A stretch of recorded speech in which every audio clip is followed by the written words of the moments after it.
헬스하는 사람이라면 이런 말 한 번쯤 들어보셨을 겁니다. 몸을 키우려면 벌크업을 해야 한다. 그래서 많은 사람들이 벌크업을 이렇게 합니다. 밥 먹고 디저트 먹고 간식 먹고 야식 먹고 벌크업 한다는 핑계로 원 없이 먹어본 적 있으신가요? SNS를 보면 흔히 이런 말을 합니다. 지금은 벌크업 기간이라 많이 먹는다. 그러다 보니 자연스럽게 벌크업은 많이 먹어서 근육을 키우는 거구나 이렇게 생각하게 됩니다. 그런데 여기서 한 번쯤 이런 생각 해보신 적 없으신가요?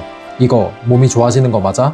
분명 많이 먹고 운동도 하는데 근육은 그대로고 오히려 뱃살만 나오는 느낌. 이게 왜 그럴까요? 잘못된 지식으로 막 먹다 보면 벌크업은커녕 살크업만 됩니다.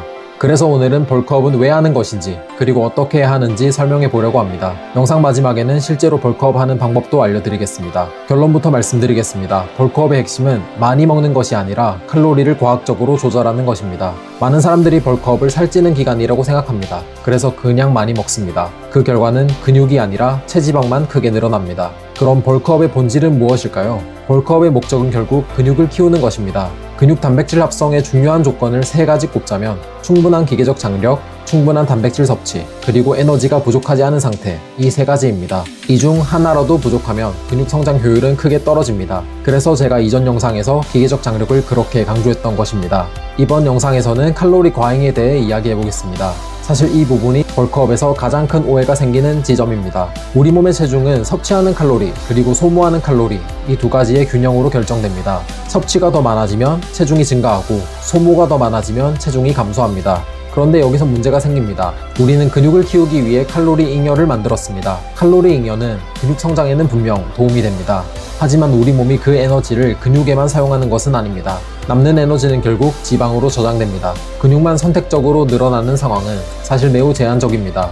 예를 들어 운동을 막 시작한 초보자, 체지방이 매우 높은 사람, 혹은 오랫동안 쉬었다가 운동을 다시 시작한 경우 이런 상황이 아니라면 근성장을 추구하는 과정에서 지방이 어느 정도 같이 늘어나는 것은 피하기 어렵습니다. 그래서 벌크업을 한다며 많이 먹었더니 근육보다 뱃살이 먼저 나오는 일이 생기는 것입니다. 여기까지 내용을 정리해 보겠습니다. 근육을 키우려면 칼로리 잉여가 필요합니다. 하지만 그 과정에서 지방도 어느 정도 같이 늘어날 수밖에 없습니다. 칼로리가 많이 남을수록 지방은 더 많이 늘어납니다. 그래서 우리의 전략은 칼로리 잉여는 만들되 그 크기를 최소화하는 것입니다. 즉 근성장의 이점은 얻으면서 지방은 최소화하는 최소한의 칼로리 잉여를 노리는 것입니다.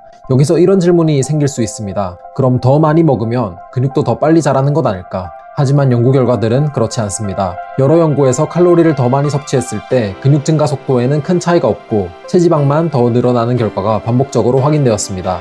여기서 잠깐 말씀드리면 제 채널의 방향은 복잡한 이론을 쉽게 설명하는 것입니다. 논문을 보면 효소 활성화라든지 여러 생화학적 과정들이 등장합니다. 하지만 그걸 다 알 필요도 없고 다 이해한다고 해서 근육이 더 빨리 자라는 것은 아닙니다. 그래서 저는 제가 공부한 내용을 바탕으로 결론만 쉽게 설명드리고자 합니다. 다시 본론으로 돌아오면 중요한 것은 이것입니다. 근육 성장 속도는 칼로리를 많이 먹는다고 무한히 빨라지지 않습니다. 그렇다면 벌크업 과정에서 같이 늘어난 체지방은 어떻게 될까요? 그래서 등장하는 과정이 바로 커팅입니다. 커팅을 하면 체지방이 감소합니다. 이 과정에서 약간의 근손실이 발생할 수 있지만 단백질 섭취와 근력 운동을 유지한다면 대부분의 근육은 유지할 수 있습니다. 그리고 커팅 과정에서 일부 감소했던 근육은 이후 벌크업 과정에서 훨씬 쉽게 회복되는 경향이 있습니다. 이상적으로는 칼로리를 아주 정밀하게 조절해서 근육만 계속 늘리고 지방은 늘지 않게 만들면 좋겠죠. 하지만 현실에서는 거의 불가능합니다. 그래서 현실적인 전략이 벌크업과 커팅을 반복하는 방식입니다. 혹시 이런 생각 해보신 적 있으신가요? 그냥 근육만 키우면 되지 왜 살을 찌웠다 뺐다 하는 걸까? 바로 그것에 대한 이유였습니다. 여기서 많이 등장하는 개념이 린 매스업입니다. 흔히 지방은 늘지 않고 근육만 계속 늘리는 방법이라고 알려져 있습니다. 하지만 영상을 보셨다면 왜 그것이 현실적으로 매우 어렵다는지 이해하셨을 겁니다. 린 매스업은 지방 없이 근육만 늘리는 방법이 아니라 지방 증가를 최소화하면서 근육을 천천히 늘리는 전략입니다. 이런 질문도 생길 수 있습니다. 유지 칼로리에서 근육만 늘리면 되잖아요. 유지 칼로리에서도 근육이 늘 수는 있습니다. 하지만 대부분의 경우 근육을 빠르게 늘리기에는 에너지가 부족합니다. 유지 칼로리는 근육을 늘리는 상태라기보다는 근육을 유지하기 좋은 상태에 가깝습니다. 여기서 한 가지 흥미로운 사실이 있습니다. 많은 분들이 근육을 만들려면 엄청난 칼로리가 필요하다고 생각합니다. 그래서 벌크업을 한다며 하루에 수천 칼로리를 먹기도 합니다. 하지만 실제로는 그렇지 않습니다. 근육은 대부분 물로 이루어져 있기 때문에 에너지 밀도가 지방보다 훨씬 낮습니다. 지방 1kg이 약 7700kcal의 에너지를 가지고 있는 반면 근육 1kg의 에너지 함량은 대략 1000에서 1500kcal 정도에 불과합니다. 물론 실제로 근육을 합성하는 과정에서는 추가적인 에너지가 필요합니다. 그래서 연구들을 종합해보면 근육 1kg을 늘리는 데 필요한 에너지는 대략 4,000에서 6,000kcal 정도로 추정됩니다. 예를 들어 1년의 근육이 5kg 증가했다고 가정해 보겠습니다.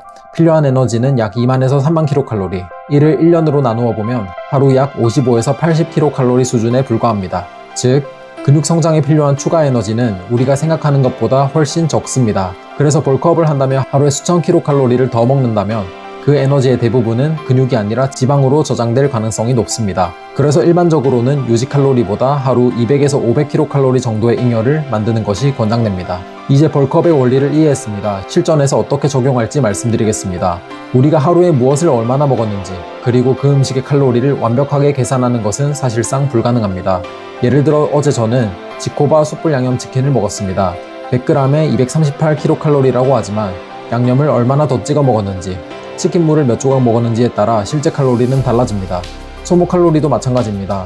5,000보를 걷는 것과 5,100보를 걷는 것은 칼로리 소모가 분명 다릅니다. 누워서 핸드폰을 하는 것과 앉아서 하는 것도 미세한 차이가 있습니다. 이런 것들을 모두 계산하는 것은 현실적으로 불가능합니다. 그래서 우리가 할 수 있는 방법은 결과를 보고 역으로 해석하는 것입니다. 일반적으로 권장되는 기준은 주당 체중 증가 0.25에서 0.5% 또는 유지 칼로리보다 200에서 500kcal 추가 섭취입니다. 체중은 하루 동안 변동이 큽니다. 하지만 아침에 일어나 첫 소변을 본 후 측정하면 놀라울 정도로 일정한 체중을 확인할 수 있습니다.